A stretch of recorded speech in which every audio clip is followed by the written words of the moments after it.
Lila, do you favor preventing a woman from having access to abortion in the event that her life is in danger? Let me give you three responses. That's my question. Okay. Yeah, let me give you three responses to that if you'll allow me to. The first response is that abortion is not a treatment for a medical problem. This is a lie that has been perpetuated by abortion advocates in the United States. And the case in point here is Ireland. You look at Ireland, it's an abortion-free country, and yet it has one of the top three lowest maternal death rates. It's one of the safest places in the world for a woman as a mother and for children. It's safer than the United States. It beats out the United States.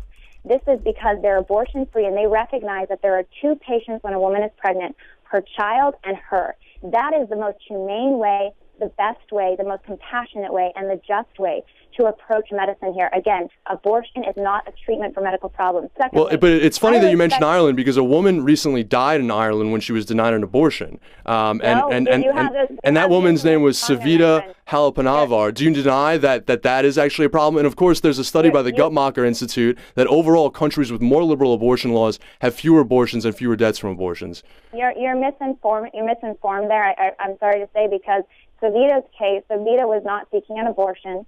Savita had a miscarriage because of a problem that she had.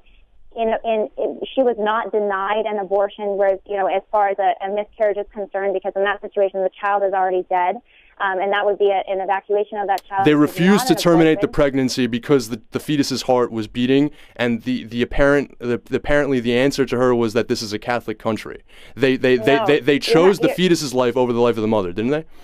You're misinformed. I'm going to tell you to go to a website called SavitaFacts.com, which are the facts about what happened to Savita. Again, Savita was not seeking an abortion. Savita had a separate problem that could have been treated, but people are blaming, abortion advocates are using the tragic death of this woman to say that Ireland needs abortion. And that's a shame, because Ireland is safer than the United States for women with children, and that's a fact. So I think that we need to cut past the rhetoric here and look to the facts about how safe Ireland is for women and children, because they don't see abortion as a solution to medical problems. But that was only my first point. My second point here is, I respect, Aaron, your rights as a woman. I'm a woman. I consider myself a feminist. I believe in equal rights for women and men. I believe in empowerment.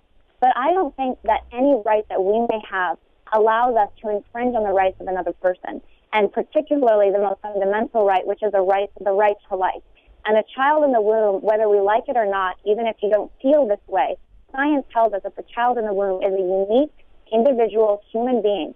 And because of those facts, that gives that child the right to life, which is not a right that's conferred on it by government or by, people that come together and decide who has rights and who doesn't. Rights are innate. Rights are innate, because to be human... We've got to cut to break, Lila, but when we come back, and I know Aaron is dying to respond to that, but when we come back, Aaron, you're going to respond to some of those claims.